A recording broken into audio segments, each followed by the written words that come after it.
What is the scariest experience you've had in your life that you believe can only be attributed to the paranormal? When I was like 3 or 4, my grandmother passed away, and soon after all of my extended family flew in town to have the funeral. A week after the funeral, some relatives were still in town, including my uncle and his family. My grandmother wanted us to sell the house after she passed, so my family did exactly that. It was hectic cause we were trying to pack everything up, meanwhile everyone still had to go to work and school. On one of the days that we had to pack up the house, my parents both had work, my older cousins had school, and my uncles and aunts had jobs/other stuff. However, my uncle, Grandma's oldest son, was available to watch me for a couple hours, so he did. According to him, I asked him to go to the bathroom while he was watching TV. The closest bathroom was in my grandparents' old room, so I went there. When I came back, I asked my uncle who the nice lady was on the bed. He kinda played along with it because he might have thought it was an imaginary friend or something. He asked me questions about her to entertain me. I described her as dark-haired, kinda white, and wearing a blue nightgown. When I said that, my uncle freaked out because my grandmother always wore a light blue nightgown to sleep. After that, my uncle and I left the house and waited outside for my parents to come back home. I don't know what to think about it, but here it goes. Around 8 years ago I was in vacations with my parents and my cousin. My sister couldn't come as she had just started her first job, so she stayed home by herself. When we were children, both my sister and I used to be really close, mainly because we shared room for my first 7/9 years. We used to have our code with taps for asking things like, "Are you already asleep? Are they, our parents, sleep?" Stuff like that.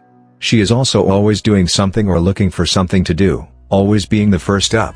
So when she was up and wanted me to wake up, she would place her face as close to mine as possible and stare at me. I don't know for how long she would stay like this, but I can clearly remember multiple times waking to her doing this.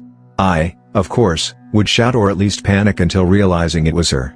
I guess it was fun for her, and I have to admit, I also did it a couple of times. So now we are in our trip. It has been at least 10-12 years since the last time my sister pulled this prank on me. My sister and I are not as close as we used to be. We have certainly grown a little apart, but we still love each other. It was the last night in our trip before heading back to our city, and we had just found this nice hotel close to the pyramids in Palenque, which meant no cell phone service. We were sharing a room, my mom and dad in the first bed and my cousin and I in the other one. At some point around 4 a.m. I woke up to the same old sensation, that someone is staring at me, so I opened my eyes and I could clearly see a face. My immediate reaction was to shout, waking my mother up. I have to say that this sensation by itself is really scary, but years of experience with my sister waking me up like this took the threat away, so despite of my shouting I wasn't scared, it was just too familiar. My mom turned on the light and asked me what happened. I told her that I was pretty sure my sister had just woken me up. I know it didn't make any sense, but I felt it was her, though I cannot say I saw her face. I just saw a face and then it disappeared, immediately. My mom is really superstitious, so she couldn't sleep after that because she felt something was odd, and I couldn't sleep thinking of my sister. Later that day, in the morning, we noticed we all had lots of missed calls. My sister was involved in a really bad car accident. Luckily she only had minor injuries. To this day I don't know what to make out of this experience. My brain tells me it was just a coincidence. On the other hand, it's the only way I would have thought of my sister sleeping. It was just so real. So between both of us, as an extra, on our previous visit to Palenque, my parents, my sister and I, at the ruins we could hear some drums. My parents said that it was raining and we were playing with the ponds, and at some point the drums started playing. Our curiosity made us follow the sound, getting us deeper and deeper in the jungle. I can't remember why we stopped, but when we finally made it to the exit and asked the security guy about the music, he said, "So you heard the drums as well?" He then proceeded to tell us that a lot of people had heard them at different times and they didn't know the source of it. Before my dad died a couple years ago, one of his mantras was "You are loved." He'd say it to us all the time. At his funeral, I ended my eulogy having the audience say "You are loved," in his honor. So, it's an important phrase for me and my father's memory. Now for the freaky part. I saw a thread on Reddit where Op was grieving and I shared a story about my dad and a gift he'd given me, a bag of silver stones with cheesy compliments engraved on them. He'd written a note about how when he was younger and just striking out on his own, he and his buddies had talked about how nice it would be to have a compliment vending machine that would give you words of encouragement whenever you needed it. He concluded by saying, "Anytime you need a pick-me-up, pull out a stone and imagine me saying it." So I leave the comment and I immediately got a reply that said, "Only you are loved." I was shocked. Once my brain restarted itself, my first thought was, Maybe they know me? So I checked out their comment history to see if I could figure out who they were. Turns out, it was a bot. It had been programmed to randomly selected one comment Reddit wide every few seconds and left that comment a random compliment. So out of millions of possible comments, this bot randomly selected not just my comment, but the one comment where I shared a personally meaningful story about my dad and random compliments, and then it randomly selected a compliment that was super meaningful to my dad and our family. It honestly felt like my dad's spirit commandeered a Reddit bot to tell me hey. It still gives me chills. The sheer astronomical odds of that happening the way it did astound me. I was staying the night at a friend's house when I was about 13. We were watching The Shining with her older sister and another friend when I saw a black figure in my peripheral vision. I turned my head all the way to the right and watched this solid black figure in the shape of a man wearing a cowboy hat walk from one side of the house to the other. I didn't say anything to my friend when it happened. I thought maybe my mind was just playing tricks on me because the movie was scary. After the movie, my friend's sister and others all left the house to stay elsewhere. My friend's parents were out of town. In the middle of the night I woke up to someone stomping up the stairs toward the room we were sleeping in. We thought maybe her sister had just come home and ran upstairs to bed. We went to check and found no one.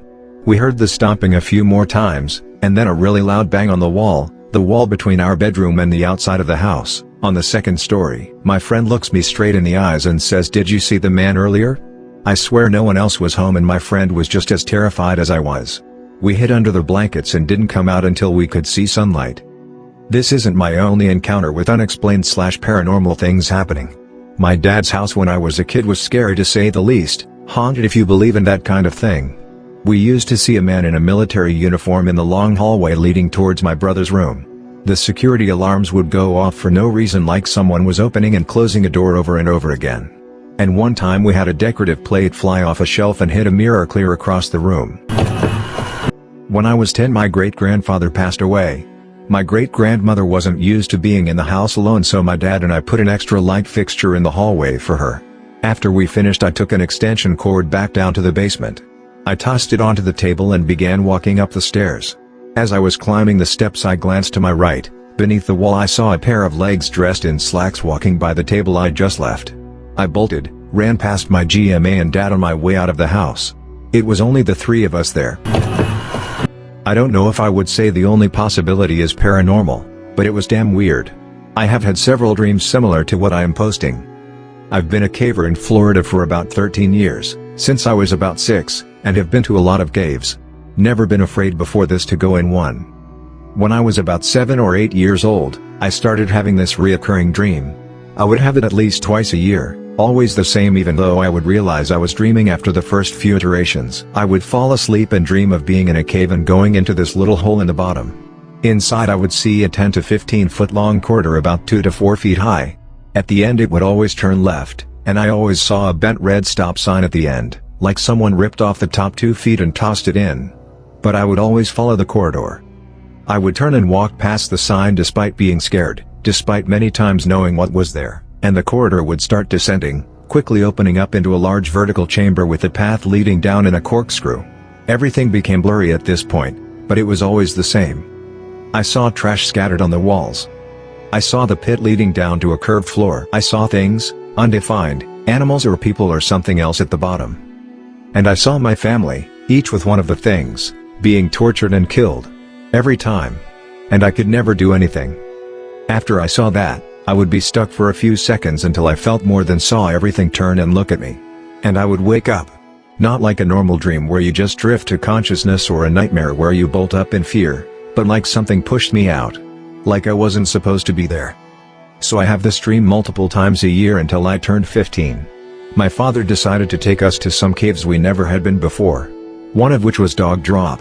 It was likely named so because someone either threw their pet in there or a coyote fell in and the body was later discovered. Dog Drop had a roughly 30-foot rappel straight down to enter.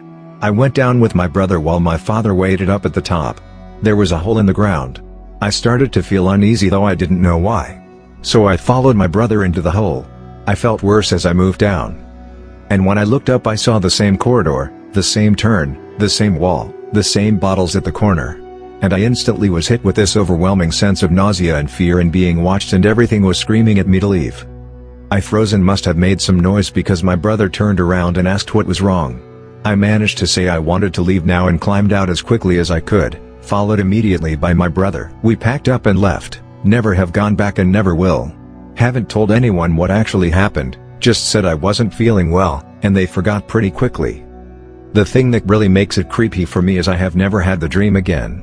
Year after year I would have it consistently, but it just stopped after that. But I still remember it all.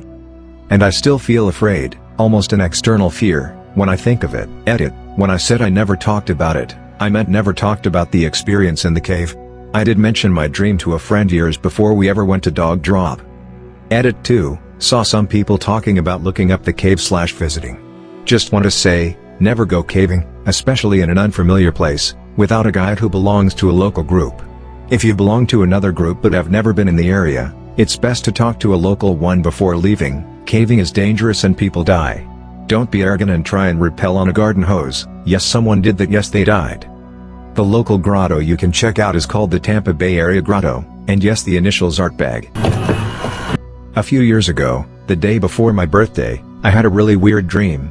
I was in my mother's kitchen with my mother, only there were no walls and just a dark expanse all around. I walked up to her and asked, "So, how did he die?" She replied, "He woke up dead." I woke up at that point, around 4:30 a.m. according to my phone, and wrote this down in my dream journal beside my bed, which I was keeping at the time in an attempt to spur lucid dreaming. It was not successful. My first lucid dream occurred entirely by accident 2 months ago. A few hours later, maybe after 8, after the sun was up, certainly, my brother called me, crying, to say that our Uncle S was dead. Apparently, my Aunt S woke up around 6 o'clock to wake him up for work as usual, only to find him blue-faced and cold in the bed next to her, choked on his vomit. This was a completely unexpected death. He had no medical conditions that would have worried my aunt, his sisters, or his mother, never mind the rest of the family. Even the autopsy came back inconclusive. They couldn't find any reason, medical, neurological, or chemical, as to why he suddenly puked in his sleep and didn't wake up from it, though my aunt did say that the coroners estimated he'd been dead 1 to 2 hours by the time she got up, right around the time I woke up from the woke up dead dream. Thanks for watching. Please do like, share, comment and subscribe for more videos.